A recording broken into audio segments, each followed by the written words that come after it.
खबर कुलगाम से आ रही है। एनकाउंटर में 2 जवान शहीद हो गए हैं। देखिए, आतंकियों से मुठभेड़ में ये शहादत हुई है। बड़ी जानकारी आपको दे दें, एक आतंकी भी एनकाउंटर में ढेर किया गया। 11 जवान मुठभेड़ में जख्मी हुए हैं। 2 से 3 आतंकी अभी भी अंदर छिपे हैं। कुलगाम में 9 दिन से ये मुठभेड़ जारी है। तो बड़ी जानकारी आपको दे रहे हैं, ऑपरेशन ऑल आउट के तहत लगातार आतंकियों का सफाया किया जा रहा है। इन सब के बीच में कुलगाम एनकाउंटर में बड़ी जानकारी सामने आ रखी है। हमारे 2 जवान शहीद हुए, 11 जवान जख्मी हैं। हालांकि एक आतंकी एनकाउंटर में ढेर किया गया, लेकिन पूरे इलाके में सर्च ऑपरेशन चलाया जा रहा है। तो कुलगाम में 9वें दिन भी ये मुठभेड़ जारी है, लेकिन दुखद सूचना ये है कि सेना के 2 जवान भी इसमें शहीद हो गए हैं। कुलगाम एनकाउंटर से जुड़ी अभी की ये बड़ी खबर, आतंकियों से मुठभेड़ के दौरान ये शहादत हुई है। और ज्यादा जानकारी के लिए हमारे सहयोगी रजत वोरा हमारे साथ फोनलाइन पर जुड़ रहे हैं। रजत, क्या जानकारी मिल रही है इस एनकाउंटर के बारे में?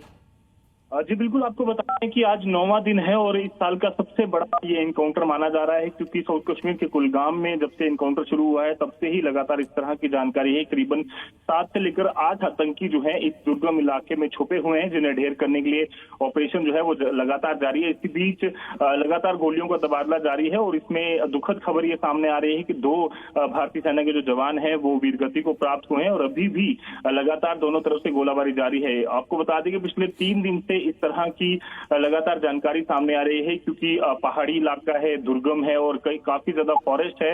ऐसे में सुरक्षा बल लगातार फूक फूक कर आगे कदम रख रहे हैं और आतंकी जो हैं वो अपनी लोकेशन लगातार बदल रहे हैं और अंधेरे का फायदा उठाकर रात को वो ज्यादा फायरिंग करते हैं, जिसकी वजह से इतना नुकसान जो है वो उठाना पड़ रहा है। 11 जवान जो है वो बताया जा रहा है कुल मिलाकर घायल हैं और अभी भी ऑपरेशन लगातार जारी है। और जिस तरह का इलाका है उसको देखते हुए पैरा फोर्सेस जो है बुलाई गई है। जम्मू कश्मीर पुलिस के स्पेशल ऑपरेशन ग्रुप और सीआरपीएफ के साथ ये ऑपरेशन आगे जरूर बढ़ रहा है। पर दुखद खबर, पहले आपको बता दें कि 3 आतंकियों के मारे जाने की खबर सामने आई थी, पर अभी तक एक ही आतंकी की बॉडी रिट्रीव हो पाई है। ऐसा लग रहा है कि वो आतंकी भी जो है वो इंजर्ड हैं और टोटल 8 आतंकियों का ग्रुप ये बताया जा रहा है जो कुलगाम के इसी दुर्गम क्षेत्र में छुपा हुआ है और अलग अलग लोकेशन बदल कर आतंकी जो है वो फायरिंग कर रहे हैं।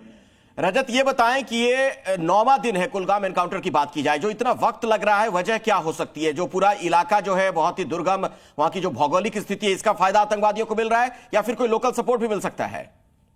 जी आपको बता दें कि जो पीर पंजाल का इलाका है, जिसे नॉर्थ ऑफ पीर पंजाल कहा जाता है, ये कश्मीर का साउथ कश्मीर इलाका है और यहाँ पर पहाड़ी और खास तौर पर आपको बताएं कि इन पहाड़ियों के बीच घने जंगल और जो नेचुरल हाइडआउट्स हैं, जिसे प्राकृतिक गुफाएं कहा जाता है, वो काफी ज्यादा है, जिसकी वजह से आतंकियों को छुपने में मदद मिलती है। ऐसे में ये जरूर माना जा रहा है, क्योंकि आतंकियों को लोकल सपोर्ट है या नहीं ये निश्चित तौर पर अभी कहना मुश्किल होगा, बट साफ तौर पर आपको बता दें क्योंकि ये नेचुरल केव्स हैं, उसमें आतंकी जो है अपना हाइडआउट्स पहले से ही बनाकर रखते हैं और लगातार ये रूट भी है, क्योंकि नॉर्थ ऑफ पीर पंजाल जो कुलगाम और शोपियान का इलाका है, वहां से होते हुए ये साउथ ऑफ पीर पंजाल जिसमें राजौरी पुंछ का इलाका पड़ता है, वहां पर भी पहुंचते हैं, जहां पर 2020, 21, 22 में हमने काफी बड़े हमले देखे। ऐसे में इन आतंकियों को यहाँ ट्रैप किया जाना सुरक्षा बलों के लिए जरूर कामयाबी है, पर चुनौतियां काफी ज्यादा हैं। रजत, क्या जानकारी मिल रही है, कितने आतंकवादी इस इलाके में फिलहाल छिपे हो सकते हैं? क्योंकि अगर हमारे 11 जवान जख्मी हुए हैं तो 2 से 3 ही आतंकी हैं या इससे भी ज्यादा आतंकवादी हो सकते हैं? जी, आतंकियों की संख्या की अगर बात करें तो सूत्रों के हवाले से जो खबर है उसके मुताबिक 7 से लेकर 8 आतंकियों का ग्रुप है, जो 2 पार्ट्स में बटा हुआ है और वो अपनी लोकेशंस भी लगातार बदल रहे हैं। और 8 आतंकियों का ग्रुप तो अपने आप में माना जा रहा है कि जरूर ऐसा हो सकता है कि फ्रेशली इन्फिल्ट्रेट हो, क्योंकि लगातार आतंकी जो है वो इस दौरान घुसपैठ की कोशिश करते हैं और मानसून की वजह से लगातार इस तरह की बारिशों और उसके बाद जो घने जंगल काफी ज्यादा जो झाड़ियां उग जाती हैं, उसका फायदा उठाकर आतंकी जो है घुसपैठ की फिराक में काफी देर से लगे हुए थे। ऐसे में सुरक्षा बलों को लगातार इनपुट्स मिल रहे हैं, बट 8 आतंकियों का ग्रुप जो है वो ये बताया जा रहा है। रजत, दोबारा हम आपके पास लौटेंगे, आप जुड़े रहे हमारे साथ। अपने दर्शकों को बता दें, अभी की बड़ी खबर आ रही है, आतंकियों से मुठभेड़ में शहादत की भी खबर है। एक आतंकी भी एनकाउंटर में ढेर हुआ है, लेकिन हमें भी बड़ा नुकसान हुआ है। सेना के 2 जवान बताए जाते हैं जो शहीद हो गए हैं। 2 से 3 आतंकी अभी भी छिपे हुए हैं, जिनकी तलाश में वहां पर सघन जांच पड़ताल जारी है। चप्पे चप्पे को खंगाला जा रहा है। वो पूरा जो इलाका है, भौगोलिक तौर पर अगर आप देखिए, सघन जंगल है, वहां पर कई कंदराएं हैं, गुफाएं हैं। इसका फायदा इन आतंकियों को मिलता है छिपने में। ऐसे में समय जरूर लग रहा है, लेकिन इन आतंकियों को उनके अंजाम तक पहुंचाने के लिए सेना वहां पर मुस्तैद है और चप्पे चप्पे पर वहां सघन जांच पड़ताल जारी है। हमारे सहयोगी रजत भी हमारे साथ लगातार जुड़े हुए हैं, जो इसी से जुड़ी और जानकारी आप तक पहुंचा रहे हैं। रजत, कुछ आपको अनुमान आप लगा पा रहे हैं कि कितना वक्त और लगेगा, इन आतंकियों को धर दबोचा जाएगा या फिर मार गिराया जाएगा? जी, आपको बता दें कि इसका अंदाजा लगाना मुश्किल है, पर जिस तरह की चुनौतियां हैं उसको देखते हुए, क्योंकि इस साल का सबसे बड़ा ऑपरेशन ये माना जा रहा है, जिसमें करीबन जो 7 से लेकर 8 आतंकियों के यहाँ पर छुपे होने की खबर है, उन्हें लगातार ढेर करने के लिए ऑपरेशन लगातार जारी है। और अब चिनार कॉर्प्स, जो इंडियन आर्मी की 15 कोर का ऑफिशियल ट्विटर हैंडल है, वहां से भी जानकारी अब सामने आई है कि लांस नायक प्रीतपाल सिंह और सिपाही हरमिंदर सिंह की इसमें शहादत हुई है। ये वो 2 जवान हैं जिन्होंने वीरगति को प्राप्त पाई है और लगातार ये ऑपरेशन में जुटे हुए थे। और इसी बीच 11 जो जवान इंजर्ड हुए थे, उनके साथ ये भी जवान जो है वो इंजर्ड हुए थे, पर इन्होंने आखिरी सांस जो है वो अस्पताल में ली है। पर लगातार अभी भी ऑपरेशन जारी है और इन जवानों का बदला लेने के लिए सुरक्षा बल तेजी से ऑपरेशन आगे बढ़ा रहे हैं।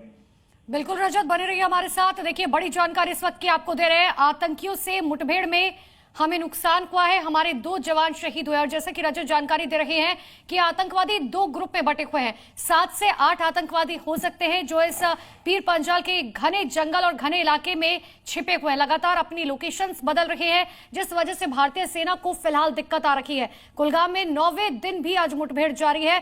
हमारे 11 जवान जख्मी हुए हैं। हालांकि उनकी हालत कैसी है, यही जानने के लिए सीधे ले चलते हैं। मेरे सहयोगी रजत लगातार मेरे साथ फोन लाइन पर बने हुए हैं। रजत, जो हमारे 11 जवान जख्मी हुए हैं, उनकी हालत कैसी बताई जा रही है अभी? जी, इनका इलाज लगातार जारी है, पर अभी भी जानकारी के मुताबिक जिस तरह से 2 जवानों की शहादत हुई है, 2 से लेकर 3 और जवान जो है वो गंभीर रूप से घायल बताए जा रहे हैं, जिनका इलाज सेना अस्पताल में जारी है।